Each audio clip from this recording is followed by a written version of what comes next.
All right, good afternoon.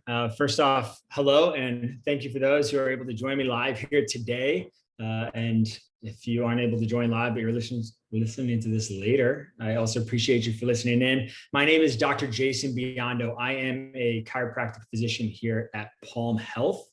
And I had the opportunity to work with a lot of our clients in the therapeutic rehabilitative realm, dealing with a lot of musculoskeletal needs, but also getting to transition into the performance sector. And so in my background, I have training in sports science and rehabilitation, hold a master's degree in that. And I've always had specific and special interests and passions just in the athletic arena. But a lot of my work really is focused around the rehab world and how we can get people back into training and performance and doing the things that they love to do. So I'm excited to be here with you all today to talk about how we can optimize performance through training, eating, and recovery strategies, as these are kind of really the three big pillars that we have seen a significant amount of growth and revolution in the sports science world in really the last decade, but really in recent years here as well.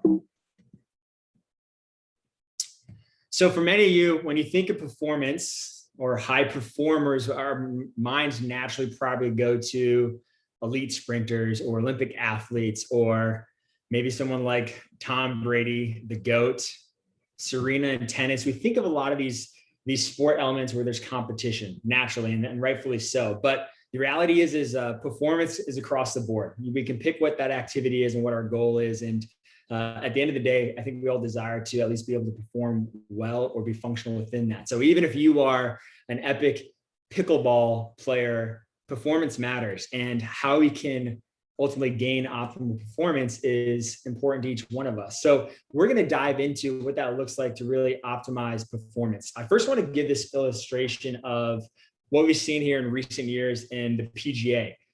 So some of you may know this fella here. This is Bryson DeChambeau.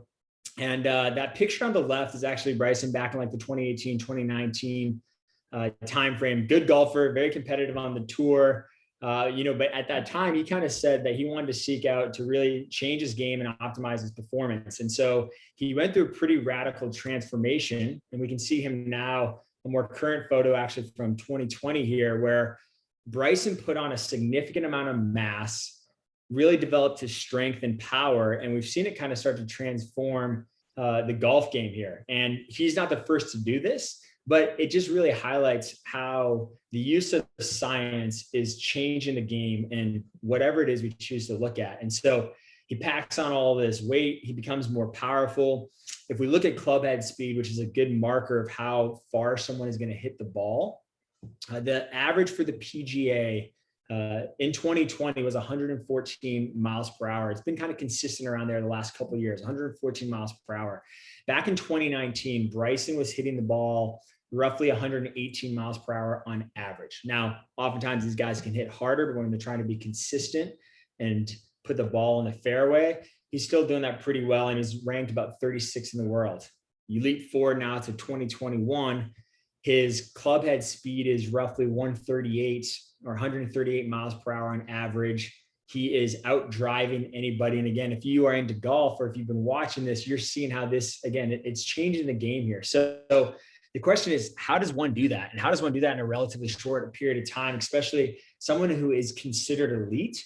And we can see that in any stage of where we're at in our performance or in our competitive background, or again, even if it's just things that we enjoy doing in the gym from a fitness level, there are opportunities to grow and to develop and ultimately to optimize how we are performing, the outcomes that come with that, and making sure that we can keep our health in a relative gauge as well, because there is a difference between health and performance. And sometimes as you strive more towards the performance goals, we move a little bit away from the health side of that. But again, as we're bringing more science and literature and evidence into how we can approach this, we're starting to see some pretty cool things that are sustainable and that are really going to change just outcomes for everybody. So first thing we're going to highlight today is the training element. And in each one of these categories, training, nutrition, and recovery, I think it's important to note first that it's about the fundamentals. It's about having a firm foundation in each one of these.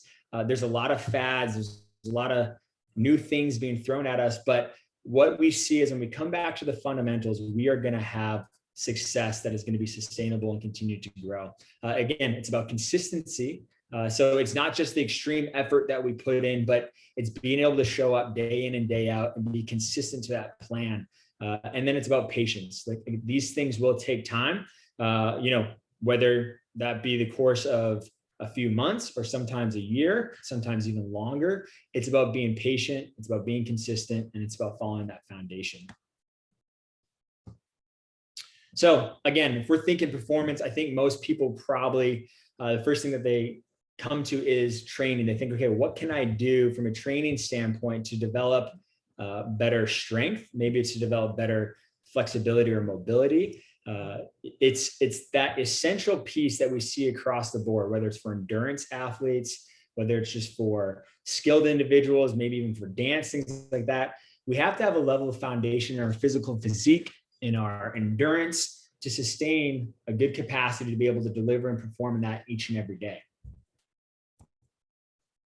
So here we have a training hierarchy. And this is really how we like to approach training. And we start with that base level, that foundation. If we try to jump up the ladder too soon, too aggressively, or if we're not competent to do so, it will often lead to failure, whether in the short term or in the long term. So I love this demonstration here of getting to identify what is that building block when we're laying down our training goals and periodization. Another way that we can look at this, kind of tweaked a little bit, but NASM, that's the National Academy of Sports Medicine, their performance training for optimal performance, their ladder, it starts with stabilization endurance, moves on to strength endurance. Then we get more into the strength hypertrophy realm, max strength, and then power. So we're going to break down each one of those today and what those look like and how we can integrate that into our current state of training. So first, stabilization and motor control. This is an essential for anybody, regardless really where their skill level is at, is being able to move well and have the appropriate stability to execute movement repeatedly. It's pretty amazing how, even if I'm evaluating or seeing an elite level athlete, say professional baseball or working with a golfer, how even at that level, with that high level of performance, there are oftentimes still compensation patterns that will show up in these individuals that ultimately can rob them from their efficiency, can rob them from their force production, or it is setting them up for a potential injury that can occur due to the repetitive volume that happens in the nature of these sports. And so we have to have that underlying stabilization and motor control. And when we say motor control, it's really understanding the quality of our movement and our body position and where we are in space. So I'll often refer to that as joint centration. Can we maintain an optimal position in our joints and have good muscle synergy to control that, and ultimately then be able to sustain that under load? All right. So it's that motor control, that coordination aspect that is really tied in through our entire body. Our joints are filled with these receptors that are looking for a good stimulus and feedback. And if we're putting a poor load or poor signal into that system, we can ingrain a bad pattern there that, again, starts to show up later on and potentially can lead to some tissue failure or breakdown. So generally, when we are targeting stabilization work or stabilization endurance, we are going to work with lower loads. Sometimes it might just be body weight movements. Often think about people in the gym, they're on the mats, they're doing bird dogs or side bridges or dead bugs. Maybe it's working just a body weight squat. The idea is that we're looking at a very focused pattern that is going to integrate, first and foremost, the core, the trunk musculature, and then integrating our prime movers, the hips and the shoulder girdles around that. And so I'll often preach, you'll hear me say this all the time, proximal stability before distal mobility. If we don't have good control through our trunk, through our lumbopelvic region, our body is always going to look for compensatory patterns to try to create stability and stiffness. So oftentimes we'll see if we're inefficient or deficient through our midsection, through that core region, the hips will be tighter. And usually that's going to be the hip flexors, but it could be in the backside of the hip as well. And so usually it alludes to a lot of these areas that we feel tension or we feel tightness. And again, because our body is looking for a sense of support and stability. Now, there are definitely other variables there that are going to play into why tightness or tension shows up, especially if you're a recreational athlete. If I'm spending the majority of my day sitting down and I'm not having stimulus on my body, my tissues will adaptively shorten to where we live. So for example, right now I'm sitting in this chair giving this webinar, my hip flexors are relatively shortened. If I get up, I move around, I walk periodically, my muscles will lengthen and they will not adapt as quickly to that shortening position. But if we are stuck at our desk day in and day out, and then our activity of choice is jumping on the bike or maybe going for a run, you start to see where a lot of these consistent movement patterns will drive more tension and tightness in areas that are already adaptively shortening.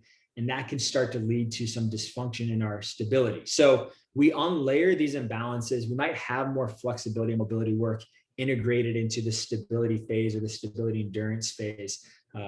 And as we then start to put a more coordinated, more synergistic system together, we earn the right to then move up the ladder. I will note, again, when we're working at those lighter rep ranges, this is generally where we want to, or lighter loads, we want to have a higher rep range. So kind of our sweet spot, our optimal rep range when working for stabilization endurance is going to be anywhere from 12 to 20. Now, is that a set thing? No, it's going to be relative to the individual. Let's put this in a rehab context for a second. Let's say that an injury occurs, somebody has a strain to the low back or compressive injury. When they take time off and they integrate back in, even in those early stages, and we're working on stability, their tolerance might be 6 to 8 reps. So it's all relative to how well we can execute the movement and not allow pain creep into that picture while we're doing it. But from a general sense, 12 to 20 reps is going to be that sweet spot. A test that I'll look at often is a side bridge endurance test. If you're watching this right now, if you're listening, if you have the ability to get down on the floor, I will challenge you to get down on the floor into the side plank position. If you have shoulder issues, if you have back issues, don't feel like you have to do this, but it is a pretty safe move. But if you want to get down on the floor, I'm going to start my watch here, and we're going to see if you could hold this position for 75 seconds. So we know that there is a strong prediction of low back pain with inability to hold endurance in this side bridge position. It's not just tied to the side bridge position. We also look at this through our back extensors and through our abdominal muscles. But when we see a deficit in our inability to execute good endurance, there's a much higher correlation to injuring the low back specifically. And so normative data for the side bridge can vary anywhere from 75 to 90 seconds based on females to males. But you'll find as you're holding this, and if you are holding this, that's actually quite difficult to do. If you're holding, let's go for another 30 seconds here. Don't forget to breathe. And so the point being is these simple movements, as you see them, can be quite difficult. And another thing that I like to do is if I identify a weakness or deficit in these areas is we program that into the early stages or the early movements in someone's actual strength program. They're going to do a warm up here, working on this movement, integrating their endurance, because if we break down here, it's likely under load, they're going to break down much sooner. All right. If you held on, you can now rest. Great job there. You just completed the side bridge endurance test. So our next phase, moving out of stabilization, our next stage is going to be that strength endurance. So now we're actually adding a little bit more load to the system. Again, when we're adding strengthening, we want to look at how much resistance is actually being applied to our nervous system and to our muscular system to create some level of adaptation. So in the strength endurance phase, usually we're going to be working around 60% of a 1 RM or 1 rep max on any given movement. And that can really range from anywhere from 60 to 70, even upwards to 75%. But again, relatively lower load, working at a higher rep range. Here we might see that rep range scale a little bit from 8 to 10, 8 to 12 reps, even working upwards of 12 to 15, maybe upwards of that 20 again.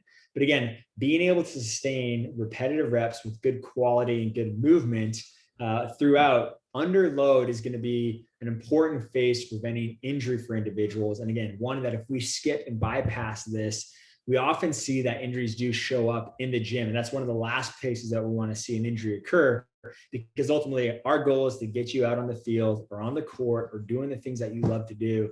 And hopefully an injury doesn't happen, but if it does, hopefully it's because we're putting an all-out effort in and that eventually we take our body to those limitations. But again, that's why we're giving this lecture today. We're going to cover how to keep that from occurring. So a good example of what we might do during a strength endurance phase is something called supersets. I'm sure all of you are familiar with a strategy like this. So you can see here, we have a pairing of two exercises. We'll call it A1 and A2. And I'm doing antagonistic movements, working front side, back side. Think push and pull, or curl and extend, or press and pull. We're going to work these antagonists, and we're going to do it in a short rest interval under a challenging load. In this case, I picked a rep range that is 10 to 12 reps. And there we want to make sure that our load can be, our reps rather, can be executed to complete that rep range without early failure or fatigue. Now, if we start getting to that 10th rep and we feel like, okay, it's hard to finish and complete the movement, that's okay. But if we're failing at 5, it's much too heavy of a load, right? So that's how we kind of start thinking about how do we determine and predict what load is appropriate. Now, when we're supersetting, the advantages of this is we can keep our rest relatively short, but you're building additional rest in while you're doing that other exercise. So you are going to restore some of those micronutrients, macronutrients, or really just glycogen in your tissues, and ATP, which is our prime energy producer, while we're in that active stage of rest. Another way we can do this is through what's called a giant set. So now we're picking 3 exercises or 4 exercises, even sometimes upwards of 6. And in this case, I actually picked all synergistic exercises focusing on an agonist group. So meaning I'm working the same muscle group throughout the course of that giant set. So a bent over row being the more challenging move, going to be the greatest amount of recruitment and muscle activation, is going to be immediately followed by a more stable position, such as a seated row, where I can execute a few more reps at a lighter weight. And then we're going to finish it off with a movement that will actually target more specific, more isolation, much smaller muscles, much less resistance on our body, kind of taking it to fatigue or to failure. Great strategy to build endurance for an individual.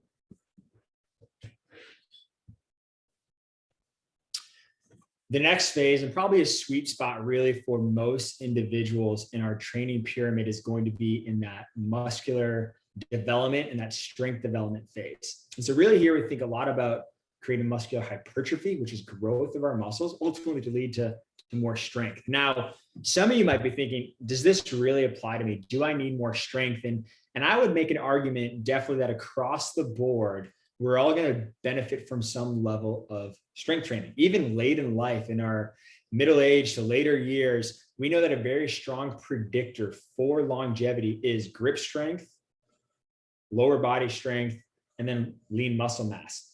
There's great amounts of literature that show how each of these tie to improving longevity, ultimately by reducing our risk for falls and fractures, improving bone mineral density. It helps with cognitive impairment, helps work against cognitive impairment, keeps our brain sharper, even helps improve our quality of sleep. Big, important things that we want to see. So there are definitely significant benefits to having some strength component. Thing to keep in mind here is that it is relative for each individual.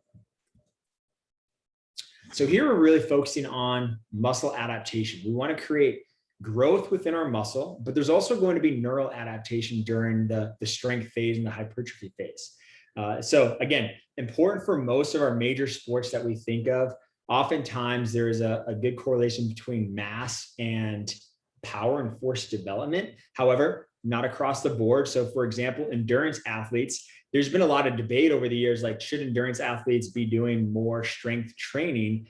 And the reality is yes, they should, but perhaps some of that is more focused on the lower body. So there is definitely detriment or some disadvantages when you put too much mass on your upper body as an endurance athlete, especially for a runner. However, the literature is very supportive and very strong to show that by improving hypertrophy of our legs and our lower body, we create more efficiency. So again, another reason why even as an endurance athlete, we should be thinking about integrating some level of strength training in our season or really in our off season. I think that's one of the hardest things for endurance athletes because there's such a high demand of volume. You have to get the work and you have to get the miles in, you have to get it at a consistent basis.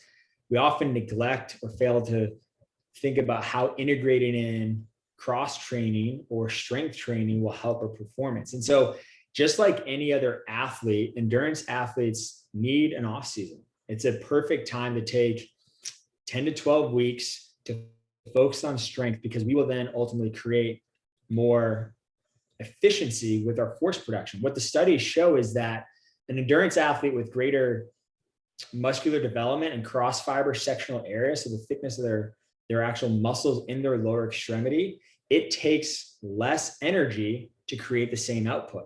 So over time, even if we're running a certain cadence or pace that is kind of our sweet spot or our zone that we can sustain over a long period of time, it takes less energy to do that. So what that does, that yields more energy at the end of the race to have greater output and to finish stronger. So again, regardless of our sport or activity, there is a very strong case to be made for having some level of hypertrophy and strength training involved. I also mentioned, again, there's neural adaptation that occurs during this time. And so what I mean by that is we're creating more efficiency of how our nervous system is activating what we call motor units within our muscles. So we engage more of these motor units. We improve the synchronization and the timing of how these motor units are engaged. And ultimately, a lot of the adaptation that we see in strength training when we start working into some heavier loads is due to neural adaptation in the first 6 to 8 weeks, even upwards of the first 10 weeks. It's really just our nervous system becoming more efficient. Those hypertrophy changes don't really start to occur until 8 to 10, 12 weeks and beyond, as we have that repeated load at submaximal efforts. And so when we're looking at muscle hypertrophy, we want to work at a relatively high volume. Again, that relative load that we're working at, somewhere in the 75 to 85% of our 1RM. And to give you some relative context there, that means that if we're working at a load 75 to 85%, we should be able to execute a rep range somewhere in the 6 to 12 rep range. So if we're more towards that 75% of our 1 rep max, we're going to be a little bit more towards the 12 reps. And when we're working more towards the 85%, that might be lower towards 6 to 8. And so we'll cycle through, or we'll do what we call periodization, manipulating the rep ranges to constantly give us different stimulus, a different load, a different stressor, so our body can adapt to that.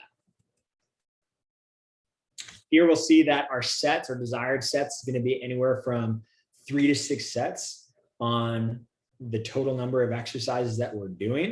And again, that rep range being 6 to 12 reps. This is going to allow for an adequate amount of volume and work density to occur to create the adaptation in that cross-section area of the muscle itself, as well as how we're building that neural efficiency.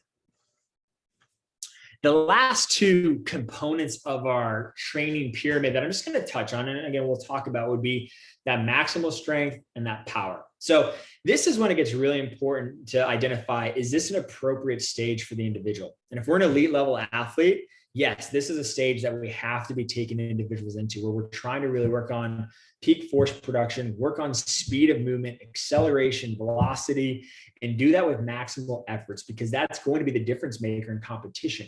You know, for the recreational athlete, there are benefits working in that realm, and we want to take people there, but there's also some risks that come with that. And again, so if we try to just work in these excessive loads, or if we're trying to work heavy loads and do it for high repetition, there's a high risk that comes with that. And there's a high chance that there's going to be tissue breakdown. And so I want to lay out this picture here in a moment of how we can really interpret where we fall within the scale to put us in the right category. But this is where having a professional, having a strength coach or a trainer, a strength conditioning coach, a therapist, a physician, someone that can guide you through that, that understands this periodization and how to load effectively, becomes really, really important and helpful, especially when we're starting to work at our max levels.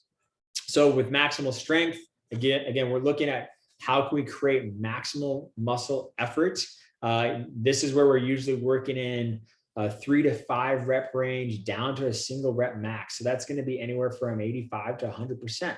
So again, this is really actually a lot of neuromuscular adaptation. Just like I talked about when we're doing hypertrophy training or just strength training, we're really making the most out of what muscles we have there. Essentially, that's the easiest way to look at it. We're creating this neuromuscular adaptation. And another important thing to think about is when we are working at these high loads, our nervous system takes longer to recover. So in that given exercise session, if I'm going to work an exercise that's relatively 3 to 5 reps, I'm going to allow anywhere from at the low end 90 seconds, but really as high as 2.5, 3 minutes of recovery before we try to repeat that exercise. This is one that gets missed a lot in the context of a gym setting. One, because we're all crunched for time and we don't like to stand around wasting time. And so we're just kind of moving from one to the next. But if your goal is to improve maximal strength, very important that we respect that rest interval that is occurring there, because we'll rob our nervous system and it's not going to be able to produce that same response repeatedly to ultimately create that stress that we're looking for and then that adaptation. So can't emphasize enough how important rest is there. Now, again, under higher loads, more stress to our tissue as well. So there is going to be more recovery needs on the back end as far as before the next time we're going to execute or hit that movement again. So we might need 2, 3, 4 days off before we go and load again in that strategy, because it's going to take our tissues that long, as well as our nervous system that long, to fully recover and adapt to ultimately bring us to new gains.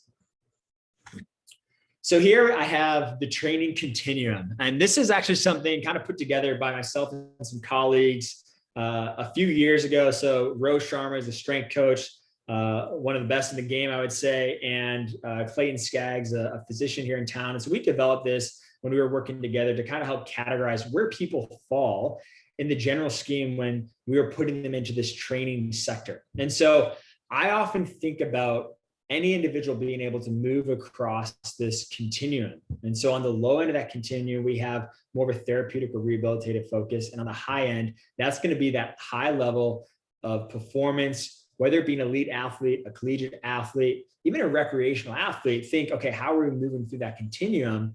And it's going to be the greatest demand when we're looking at maximal strength, power, et cetera. And so we first want to be able to label and identify, okay, where does someone actually fall in this continuum?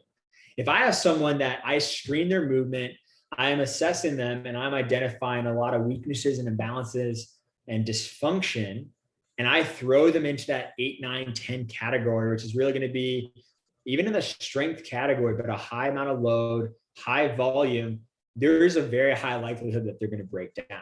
Alternatively, if I have someone that has that capacity to work that end, but I'm just doing simple stabilization movements, their body's not going to have ability to adapt if their goal is to create more power, to create more strength, and to create more relative efficiency. So again, it kind of depends on where the individual is. And at the end of the day, the thing is that we'll always establish is, what is your goal? Where are you trying to go? What are you trying to achieve? And how can we get you there? And so if your goal is to be stronger, okay, we have to have the appropriate base, just like we talked about, to be able to work up that ladder. If your goal is to be healthier and more fit, maybe we're not flirting with some of those maximal efforts there, because again, they come with greater risk and greater demand and greater stress on our body. And so we will categorize individuals. Ultimately, it's not a label. It's not that you're stuck in this zone, but we want to strategically think of how we can move through this zone. So again, on that therapeutic end of it, our goal is going to be more rehabilitative in nature. For some people, it's decreasing pain, it's grooving those motor patterns, it's improving stability and tissue repair. There's still definitely going to be a strength component on the relative areas that can handle that area under load. But we want to move people from that therapeutic into that functional realm. And again, functional would be where I would call most of our recreational athletes, or everyday weekend warriors, things of that nature, where now I really like to focus on, do we have good structural balance? And what I mean by that is, do we have good muscle balance to maintain that joint centration, that optimal position in our joints, that is going to reduce stress on our cartilage, on our ligaments and our tendons, and that's going to be able to repeat whatever effort levels we're looking at and do that in a healthy way. Another thing that we'll look at in that functional realm is, how do we improve people's physical capacity? And so we can do that through training, but that's where nutrition and the recovery is going to be really highlighted, and something that we're going to dive into here next. Before I do that, let's just talk about stretching for a second. What about stretching? What is the place of stretching? And that is, again, good question. It really depends on the individual's goals. When it comes from an athletic context and from a performance context, it really does depend, right? So some athletes, for example, gymnasts or dancers, there's a much greater demand for flexibility. And so stretching is going to be an important part of that to have that optimal range that is required there.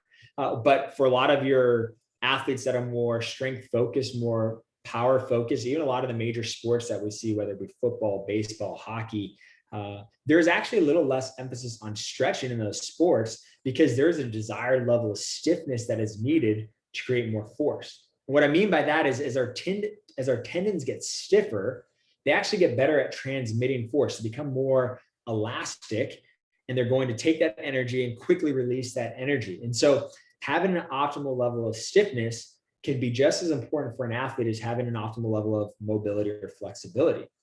And there is a difference between stiffness and poor range of motion.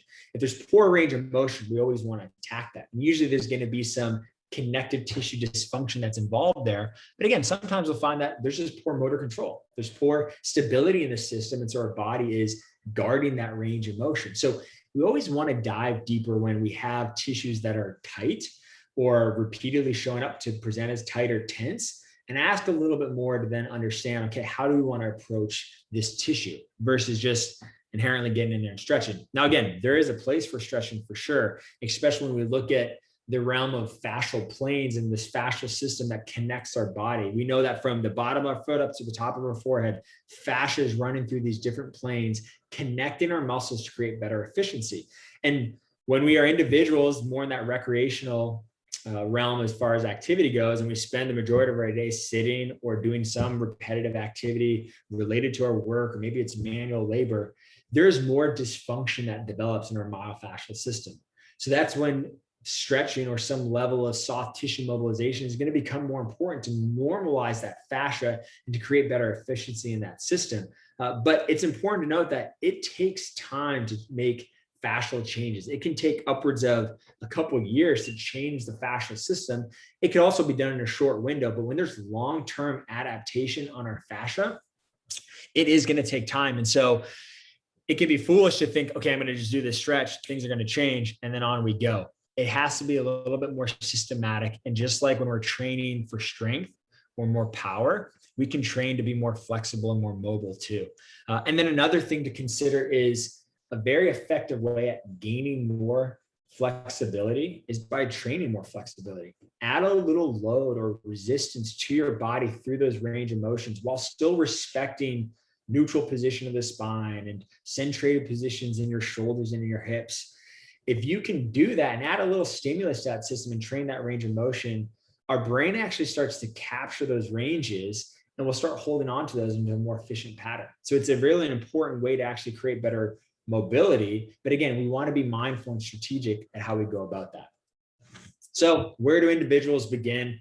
Assessment is key. And again, we can do assessment in the gym and actually look at strength parameters and identify structural balance or imbalance. And so there we're looking at how much relative strength we have pressing versus pulling. Maybe we're looking at some of the intrinsic muscles in our shoulder girdle, like the rotator cuff.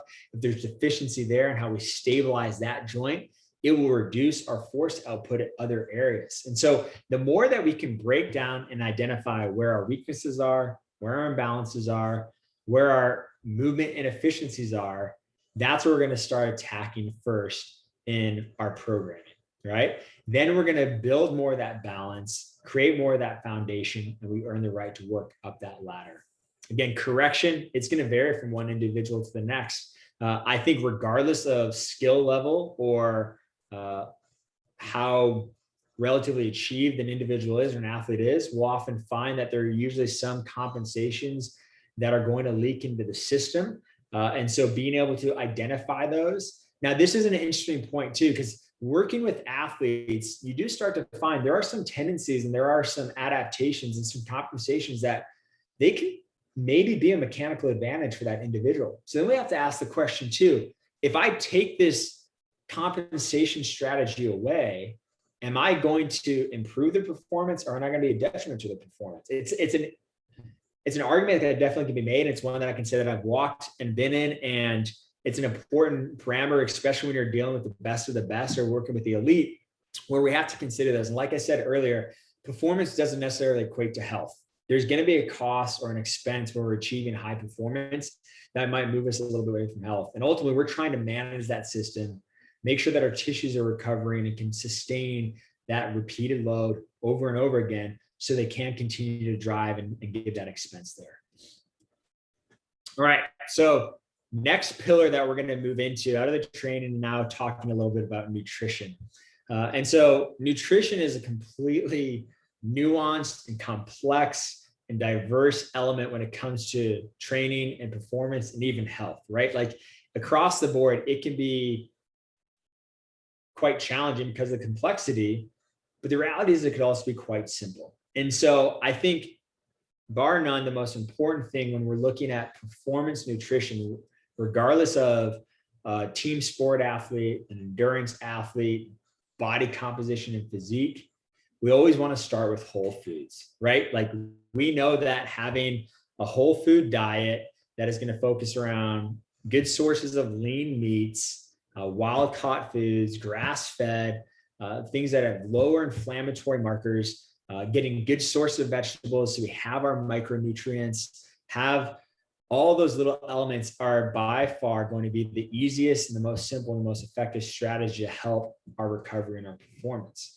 But there definitely are some fine tuning and tweaking that can occur as far as how much of our macromolecules that we can get or that we need in order to obtain those optimal results.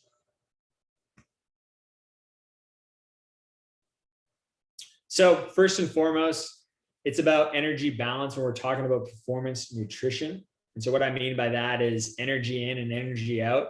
There is a cost and expense to working out, as we know. And so we need to make sure that we have the right amount of calories coming in to be able to sustain and reproduce whatever our performance is that we're looking at. And so for youth athletes, for female athletes, definitely in the adolescent years and in the high school years, we see this to be a more common challenge. Body composition, physique, how we look, that's something that most everyone is at least mindful of thinking of, and some more than others. And so, we put a heavy emphasis on the energy out, but we neglect to have enough energy coming in. And so this is a very common misstep for more of our adolescent youth athletes, not so much adolescent, but our youth, high school athletes, collegiate level athletes, where we see that there is oftentimes challenges with the fuel sources that are going in there, and that can lead to decrease, obviously, performance because we just crash. But it can also lead to other metabolic issues. In females, we'll see a higher incidence of amenorrhea and lower iron levels. There's a higher incidence of stress fractures in that population of individuals because they're not getting the nutrients and there's breakdown and our body's looking for it elsewhere. The other thing that can happen is we start breaking down muscle. So the muscle that we need and rely on to achieve our activity is being broken down at the expense of, hey, I need more fuel. So we need to take that into context. And part of that is, what is our resting metabolic rate? What is the required energy that it takes to get through life day in and day out? If I was sitting and doing nothing, generally speaking, that's going to be 60% of our energy expenditure for the relative population. For athletes, that might be a little less. It might be more like 50% because there's a lot more work effort that's being involved there. But that goes to show, okay, we're consuming a certain level of calories. And if we're in a training regimen that is very hard and requiring a lot of us, we have to have the right calorie intake to be able to fuel our needs there. We also have what's called non-exercise activity thermogenesis, big scientific word there. Ultimately, it's essentially basal metabolic rate. So what are we doing throughout the day with movement? Just getting up, moving around, going through life. Again, that combined with our resting metabolic rate is going to take up roughly 50% of our daily energy expenditure. An interesting thing to think about is the thermic effects of food. So as we eat food, it actually requires energy to break that food down. And so for athletes that are trying to gain mass, if their goal is to put on weight or develop more strength because they want to have more force production and more power, which again is a lot of individuals, it takes much more energy to break down protein that we need to fuel our body. So we have to keep this in context. Are we consuming enough of those calories to sustain that energy, but also to create some tissue repair and build more muscle mass? By example, it also has much less energy to burn carbohydrates or to fuel carbohydrates and fuel fats. So where it takes 25 to 30% energy to break down proteins, takes 6 to 8% for carbohydrates and 2 to 3% for fats, much more efficient there. So again, where those fuel sources are coming from really matters. That's why carb loading or just carbohydrates has been so significant in endurance athletes. It takes much less energy to process those carbohydrates, and it's providing our body with the fuel that we need. It's a good strategy, right? It makes sense. But it's also important to note quality of those foods. Where is it coming from? Whole foods versus processed foods. Again, eating whole foods, it will have a little bit more energy demand on us. So if your goal is weight loss, or if you care more about body composition and that physique side of things, can't emphasize enough how important whole foods is. Obviously, from a calorie standpoint, how much calories are going to be in whole foods versus processed foods, but also it takes more energy to break down those whole foods, whereas it takes very little energy to break down processed foods, right? Because they're primarily carbohydrates and fats. And so if that's our fuel source, even if it's graded or limited, you're still robbing your body's potential of what it can do because you're giving it less adequate nutrients to build, and you're taking less energy to do that. In general, if we want to gain weight, if we want to put on mass, we need at least a 200 to 400 calorie surplus a day, meaning overall energy that I am utilizing to live life, but also in my training versus calories that I'm taking in from all foods. I need to at least be 200 to 400 calories above what I'm burning to be able to gain mass. And that work is done by Dr. Brad Shanfield. He's got tons of great literature kind of showing how we can approach that on the gaining side of things. Now, alternatively, if we want weight loss, again, calories in, calorie out, ultimately, we need to burn more calories than we are consuming. So our body will then start breaking down fat to create energy to provide ourselves. And simple, but also can be challenging in that context. So what are our needs when it comes to protein? The International Society of Sports Nutrition says that for athletes, performance, strength, endurance, you name it, they recommend 1.6 to 2 grams per kilogram of body weight. So if I am a 176-pound athlete, 80 kilograms, I'm wanting 1.6 to 2 grams per kilogram. So that's total 128 to 200 grams. Pretty large intake of protein. That number definitely can surprise people. General rule of thumb, when we look at performance, we basically say a gram per pound of body weight. All right. If you're a 150-pound athlete, 150 grams a day. 200-pound athlete, 200 grams a day. Again, because we need those proteins to help build and repair muscle and to fuel our muscles, and ultimately too, to keep ourselves from breaking down those tissues. And it is also because it takes more energy to break down those. And so we want to sustain that and be able to maintain that. Carbohydrates, our next macronutrients that we'll focus on. Again, this is going to be our primary energy and fuel source for most athletes. It's going to provide up to 80% of energy for our muscles when we are in a working state, when we are competing. And so in general, more of our elite athletes are going to require a greater demand of carbohydrates to provide that fuel that they need. But this is one that it becomes definitely more highly variable for the individual. It can be anywhere from 4 to 7 grams per kilogram relative to that 1.2 to 2 grams. So it's definitely higher than what we're getting from protein, but it will definitely vary from one individual to the next based on what your goals are.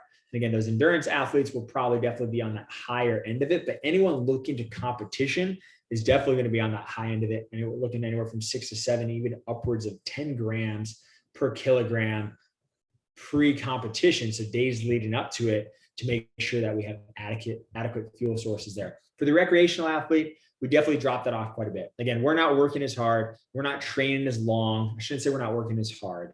We're not training as long. We don't have the time to put in those training blocks necessarily, where we're going to be on the lower end of that spectrum, even all the way down to 3 to 4 grams per kilogram of body weight. Great sources for our carbohydrates: rice, oats, potatoes are definitely a common and popular one. Quinoa, root vegetables. Again, these whole food sources that are going to provide adequate nutrients and even micronutrients as we're consuming them, versus processed foods and kind of crappy carbs and sugars that can have other detriment on our health and ultimately lead to other issues, whether it's GI intolerance, gut intolerance, or affect our immune system. Because again, all important things to consider. Now, we also have to take it on an individual basis. So for some, they might not tolerate gluten well. So, okay, we're aware of that. Now, most of these foods here, you're going to be fine with, right? But if there were other carbohydrates that you're implementing in, such as grains, then for others, maybe they have issues with lectins. So there's certain vegetables where they're trying to eliminate lectins because of the stress that it's putting on their gut. So it varies from one individual to the next. And we definitely like to dive into testing to really help an individual if they have some GI intolerance or if there is poor gut health, because ultimately, if we can't absorb and get the nutrients that we need, that's also going to rob our performance and our ability to execute day in and day out, because we're not providing our body the fuel and the building blocks that it needs to recover and to repair. So there is this interesting advancement in carbohydrate periodization, meaning how we're utilizing carbs. Work by Dr. James Morton looking at how we can actually go in a low carb state in training to improve our overall efficiency and really to improve fat burning and fat utilization in training blocks. And so they're actually playing a lot with this in endurance athletes and looking at in those training sessions leading up to it, and anywhere from 30 to 50% of training sessions, working at a low carbohydrate. So ultimately, we're trying to deplete our muscle glycogen, will trigger pathways that promote muscle adaptation and how we're creating fuel and energy. And so by working at low carbs, it basically helps utilize fat burning more efficiently. And we're finding that you can work at these low carb states and change some of our energy systems of how we're creating energy. And so this is valuable information. Again, even as we look at competitive athletes, where as you tweak the system a little bit and we're trying to get every ounce of efficiency out of it by playing with this carb periodization, once you get back into that competitive state, you can carb load, you can have great energy storage there. But as you start running out of that muscle glycogen and those glucose levels that are needed for our energy, your body does a better job at burning and utilizing fat. This could also be taken into consideration when we're looking at just weight loss. And again, if that's our goal, if we're looking more at physique or just in general, we definitely know that less carbohydrates is going to help fuel and trigger more fat burning. And there's very good literature and evidence to support why a low carb diet can be advantageous. But we want to take into consideration, what are we doing training? And do we have enough fuel sources there when we are training? This kind of gets into a little bit with like ketogenic diets, which has definitely become popular these days. And there's a lot of really good application with ketogenic diet. But I would say when it comes to performance, the literature is just not there yet. We don't ultimately know if it is a great strategy.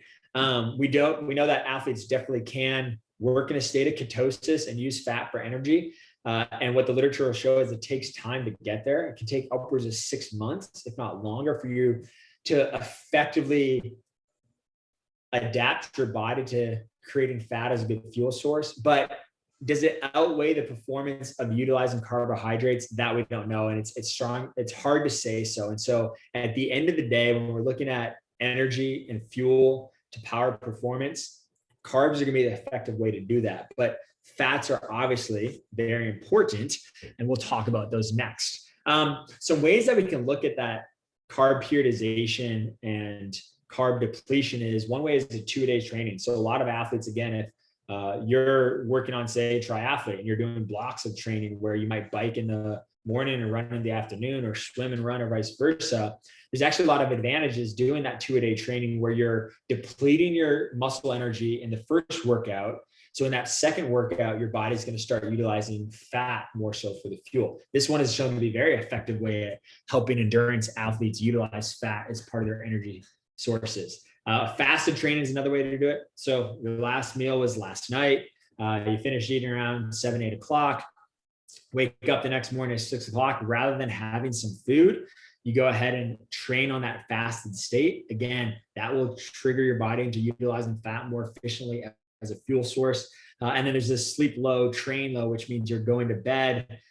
Well, actually, what it would mean is you're training in the evening, you're depleting your energy storage in the evening, and then you're getting up and you're training again in the morning when you have a deficient muscle glycogen. And so again, all things that are kind of being studied right now, especially for endurance athletes, when we look at how can we really create more efficiency over a long period of time. Pretty fun things that you can look into and start implementing if that applies to you. Lastly, macronutrients, the last macronutrient, fats. So again, fats are going to be still vitally important, great source of energy. Fats do come with more calories per gram than proteins and carbs, 9 kilocalories versus 4 for proteins and carbohydrates. So some of that has to be taken into consideration when we're looking at physique. However, it's still really important to have enough fat intake. Literature shows that if you fall below 15% of your total calories, there's a pretty big drop off in testosterone, right? Which is a big building hormone that we need, men and women, if we're going to look at how we're creating tissue repair and muscle growth and muscle synergy. And so having enough fats is very important. And again, if we're on a low carbohydrate standpoint, definitely need more fats. It's going to be much higher in that relative context because that becomes our fuel source. Again, we want to focus on real foods, healthy fats coming from things like nuts and avocados. Try to limit the saturated fats because we know that with saturated fats and with inflammation, there are other risk factors and variables that come, especially for the cardiovascular system. And it is important to consider when we are training and we are pushing our body to high limits, there's inflammation that comes with that. So again, how we're tweaking our diet to really optimize results and keep ourselves healthy is going to provide those long-term results. I'll also note omega-3 fatty acids, just one that we'll talk about supplements here in a minute. But omega-3 fatty acid is a supplement that I would definitely recommend for everybody because of the anti-inflammatory benefits, because of the aid that it gives to our nervous system. And so a common dosage that we're going to recommend there is 1,600 milligrams for men and around 1,100 milligrams a day for women. So what are some of the supplements that we can integrate into our nutritional approach when it comes to training?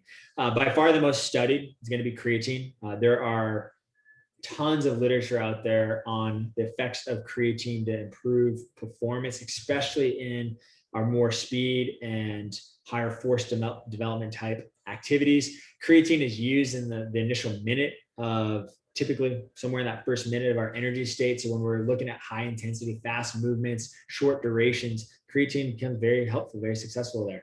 And it is healthy for individuals. There's a lot of concern about, can my kidneys handle the creatine load? And there's definitely an adequate amount of load that we want there. The recommended dose is going to be 5 grams daily, but it has shown to be very safe, very effective. For individuals that are first starting off on supplementation of creatine, they might do a loading phase where it's 5 grams a day, plus an additional 5 to 10 grams those first 5 days, just to really get that storage up of creatine. But from there, usually 5 grams a day. I also find it effective to kind of cycle month on, month off. Again, it changes your body's adaptation of how it's utilizing that creatine. So when you plug it back in, usually gets a little boost from that stimulus. Whey protein is definitely a very effective supplement. Again, we talked about what some of those protein demands or needs are for individuals, and having enough protein can be hard to come by. That's eating a lot of food and a lot of things, a lot of meat, or if it's plant-based, a lot to try to get that protein need. So supplementing with whey protein or a good vegan source, a clean vegan source of protein is a great and effective way to do that. 3 to 5 grams of leucine, or if you're getting 10 grams of your essential amino acids, but like having leucine, 3 to 5 grams of leucine is really important to muscle protein synthesis. You'll find that in all your whey proteins. You might need to check on some of those vegan sources, but generally speaking, that'll be there as well. Caffeine is another very common stimulus that is used as a supplemental aid to training. There's a lot of benefits to supplementing with caffeine before a training block, whether in the gym or even for endurance athletes. But it is very important to consider what is your tolerance and your sensitivity to caffeine. And so we now know that genetics is going to play a role at how we metabolize caffeine. Some of us metabolize it very quickly, others very slow. So you definitely want to be delicate if you are implementing caffeine into workouts, because the last thing you want is to be jittery and all amped up and too sympathetic dominant, where you're kind of freaking out and you can't perform, and that can't happen. So I always urge individuals, if you are playing with these strategies before competition, probably hold off weight. Like use it during your training blocks when you have a little time and separation to see how your body responds, because maybe it doesn't work well for you. But literature does show that it can be very advantageous supplementing with caffeine, 3 to 5 milligrams per kilogram. So that's per 2 pounds of body weight, up to 5 to 6 on the high end of that for those that metabolize it quickly. Another advantageous supplement, really dietary supplement just from our foods, would be dietary nitrates or beet juice, for example. So nitrates get converted to nitrite in our body. And when oxygen levels get low, our body converts that nitrite to nitric oxide, which is a very strong vasodilator. So as our oxygen levels start to drop, nitrates in our body are ultimately going to help create vasodilation and increase blood flow. Again, very important for performance, very important to help prevent early fatigue or muscle exhaustion or buildup of lactic acid. And so vasodilators before competition, generally taken 2 to 3 hours, can be very helpful at improving our tolerance to training and competition. Again, great sources for that we're going to see come from things like beet juice, spinach, arugula, celery, high in nitrates. But that's another effective tool. 310, 560 milligrams for individuals. Again, if you start playing with this, start on the lower side of that and do this during a training or an off season or sometime built when you have a little break before competition, so you know how your body's going to respond. Another one here, interesting one actually, many don't know about: sodium bicarbonate or baking soda can be an advantageous supplement pre-competition. Ultimately, it's going to buffer those hydrogen ions, that burning that we get in our tissue and our muscles, especially for our speed-based athletes, sprinters. Maybe it's a hockey player and you have quick bursts. Again, in the gym, lifting certain loads, but you're doing that for a little bit more of a duration of time, minute to a couple minutes. We see that those that have efforts from anywhere from 1 to 7 minutes or repeated sprints or those longer activities where now, again, we're starting to push our threshold a little bit, you can reduce that burning sensation by supplementing with some baking soda. But just like we talked about, especially with caffeine, like let's make sure your gut can tolerate that. So it's good to maybe sample this sometime on the practice field, not before competition, just like the other ones, because some individuals can have some gut intolerance to doing that. 300 milligrams per kilogram, 1 to 2 hours before training. But that can be a really nice little advantage there, especially on that muscle burn. You're a track athlete, someone like that. That's one that's it's commonly played with. Lastly, I'll note on collagen, kind of plays more into the recovery side, but I think there's some pretty good literature that's coming out here currently just showing the effects of collagen. So collagen is going to be one of our main building blocks for bones, tendons, cartilage. So we definitely think of a lot of this in regards to our middle-aged athletes or those that have some maybe early degenerative changes just from the repetitive stress and the wear and tear on the joints. And we're seeing that collagen, along with vitamin C, actually has shown to help increase, actually double our collagen synthesis, and sometimes even as high as 3 to 4 times based on the amount of vitamin C that is with collagen. So there's studies that I listed it here. One that's recently come out or within the last decade showing that supplementing 10 grams of cartilage has shown to increase cartilage thickness and actually reduce pain for people with knee pain.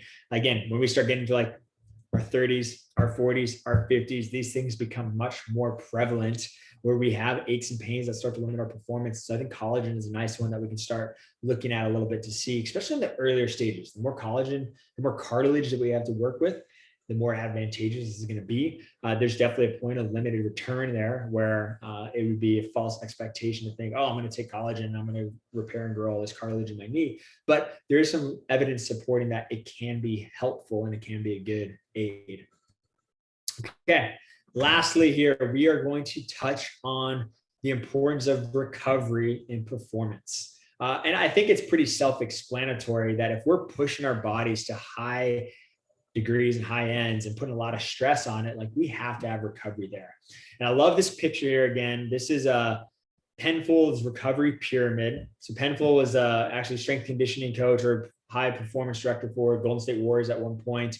And he really emphasizes this pyramid of how we should approach recovery. And so we see at the bottom nutrition, and nutrition is both our fuel sources, but also how we are utilizing the right micronutrients that allow for good tissue repair, how we're supporting our immune system, but adequate sleep, controlling stress. Like if you're not sleeping well at home and you're stressed out because of work or family dynamics or exams at school, whatever that may be, like that is going to rob our performance and our energy. That stressor is going to take a lot out of us. And so if we're neglecting that piece of it, then all these things up that pyramid really start to have a little bit of limited return on what you're going to get out of them. And so can't emphasize enough on nutrition, sleep, and stress management. And so that's something that it's been such a great thing to have the opportunity to work with a lot of the team out here, especially at Palm. Like we see stress management is very important to how we are approaching individuals' overall health and well-being. And there's a lot of tools and strategies where we get to use those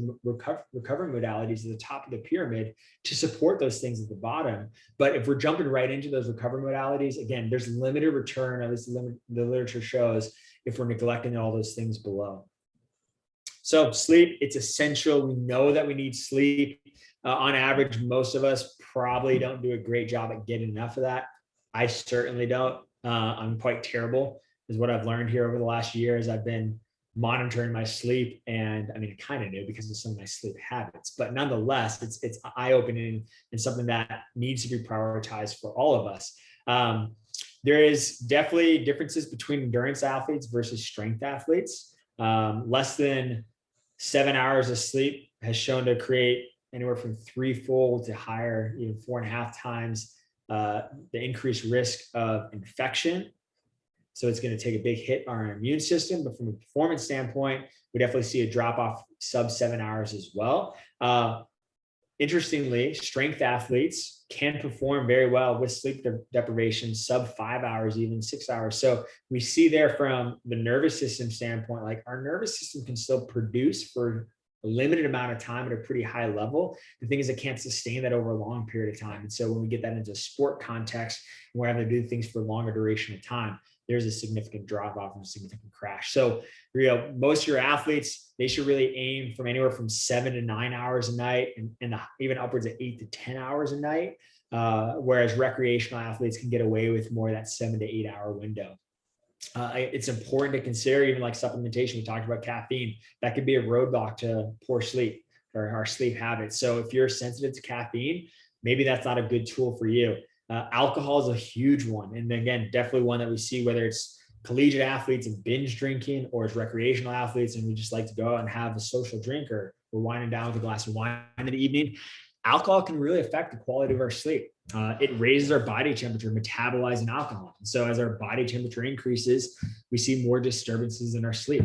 And then a lot of us are aware of the effects of technology and blue light. So being on our phone and being on our tablets before bed actually interferes with our circadian rhythm and can create poor quality of sleep. So that's another important element to look at, like shut down the electronics, do it a couple hours before bed, pull out a book, read, meditate, all things that are going to be very important to help improve the quality of sleep. That is the essential benchmark to improve our recovery. So again, we discussed those needs, 8 to 10 hours for athletes, minimum of 7 hours. Having a good routine, consistent time in bed, consistent time to wake up is going to be very important. That just helps get that circadian rhythm and us develop a more consistent recovery. Next thing we'll touch on briefly is just training and overtraining. So how are we actually approaching our training? Functional overreaching is the scientific term we look at when we're actually putting a stress on the body to create adaptation. Essentially, technically, like you are going to have an overload that's going to knock your body's performance down temporarily, but we rebound and we come back with higher efficiency. That's how we rebuild and we grow and we want repair. Non-functional overreaching is when we are overtraining, we are having too much training and not enough recovery, where we now start to see our performance start to dip. And this is pretty common for individuals where they're not monitoring themselves very well. If you start to see your times slow down in a race, or if you're starting to see less force production in the gym, or if you're starting to feel more fatigued or feel weak, or if you're seeing mental blocks, that's usually a sign of some non-functional overreaching, overtraining. You're overdoing your body. And so being aware there first, like what is the appropriate split? Some think more is better. some individuals, they need an off day. They need 2 off days in between training blocks based on where they're at in their training. So it's really important to think about that and to consider that element. Monitoring, athlete monitoring. So HRV, heart rate variability, has become a really effective way at monitoring the athlete and looking at how one is recovering. I won't say it's 100% accurate as far as we're going to hang all the weight on this, but it is a very useful tool. And so what heart rate variability is actually the variation between successive heartbeats. So if I have 60 beats per minute, we think, okay, that's 1 beat every second, but really what it is, it might be a beat every 1.03 seconds, then 0.59 seconds. There's this variability. And what we know is that it's actually a reliable measurement of our parasympathetic nervous system. So our heartbeat is controlled by the autonomic nervous system, our sympathetic, fight and flight, parasympathetic, rest and digest. And getting back into a parasympathetic state is very important for recovery. If we're constantly in this sympathetic response and an overdrive, this high stress response, it is going to deplete our body's energy. So how we can elevate our parasympathetic nervous system is really important. And monitoring our heart rate variability, or HRV, is a very effective way, at least start tapping into those biomarkers and understanding, hey, what is our body doing here? So there's really cool tools on the market. Whoop, it's what I've been using here for probably the past 6 months. It monitors your sleep. It monitors your HRV. It's looking at your resting heart rate, your resting respiratory rate, and it's using algorithms to ultimately determine what your HRV is and how well you recover. Now, again, is it everything? No. It's still important to talk to the athlete or the individual, take into context how you're feeling. But it is interesting sometimes, like how you feel doesn't always correlate to how recovered you are. You might be more recovered, you might be less. And so being able to tap into it and look at heart rate variability is actually a very successful and very useful tool for athletes. There's also the Oura ring. So that's a ring that you can wear that's used for tracking sleep, but it measures HRV as well. It's another pretty cool low profile tool that's highly accessible.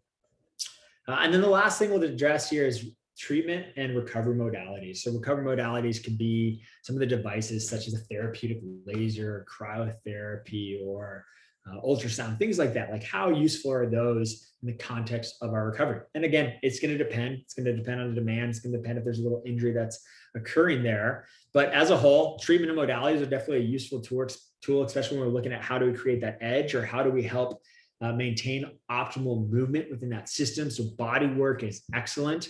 Massage, mild fast release, active release technique, joint mobilizations. Again, how are we making sure that we're maintaining that optimal movement, that optimal signaling of our joints and of our tissue receptors, and not getting too junky, too restricted, too congested in our tissue.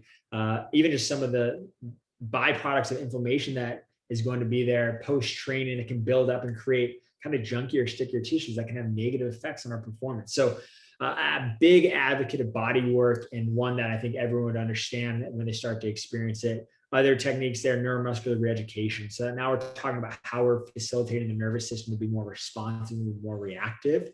Something that I do want to touch on is cryotherapy. Cryotherapy, or cold water immersion. A lot of literature looking at the two of those. And we do know that they are advantageous tools for recoveries. The studies show that they definitely look to be a little bit more advantageous for faster twitch muscle fibers. So again, our kind of our high speed, more explosive athletes. But it helps redistribute blood flow. It does create a localized cooling, kind of helps reduce inflammation. It has an analgesic effect. So it helps that delayed onset muscle soreness. And what we know about cryotherapy is literature shows that it's best when used repeatedly, multiple days in a row. That's when it's going to be most significant. Whereas cold water immersion, you're looking at actually a cold water bath, 59 degrees Fahrenheit roughly, for a good 15 minutes. And it does show to be more effective than cryotherapy. It's just way less tolerable. It's hard to do. Dumping ice into your tub, sitting in there for 15 minutes. It's not comfortable at all. Not that cryo is, but 3 minutes versus sitting in a tub, there are some great advantages to being able to jump in a cryo chamber. So that's been a fun one to use with athletes to help assist and aid with the recovery, especially during season when you have a high turnover of competition. And then some other useful tools there, compression garments, Normatec. Compression has shown to help redistribute blood flow, how to increase blood flow. So Normatec is basically these compression sleeves or these pneumatic pumps that you'll put on over your legs, over your arms, that you can use to help, again, push out some of that negative fluid, help increase circulation. And there's good literature showing the effects of compression, as well as infrared sauna, red light therapy, laser therapies to help increase blood flow, pain modulation, definitely help with the recovery of our autonomic nervous system, all very useful tools and strategies there. So things to consider. Again, we can go down a long rabbit hole of how we integrate these modalities and treatment. I think at the end of the day, we make note of, hey, nutrition, sleep, stress management is going to be the most important thing we can do to recover as an athlete.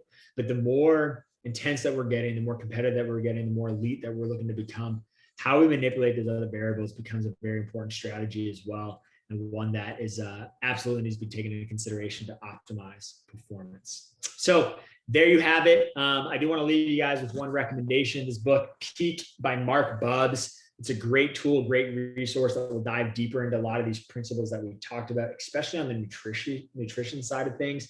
And if you have questions for me, jbiondo@palmhealth.com. That's JBIONDO@palmhealth.com. Feel free to reach out. Happy to answer those and help out in whatever way I can.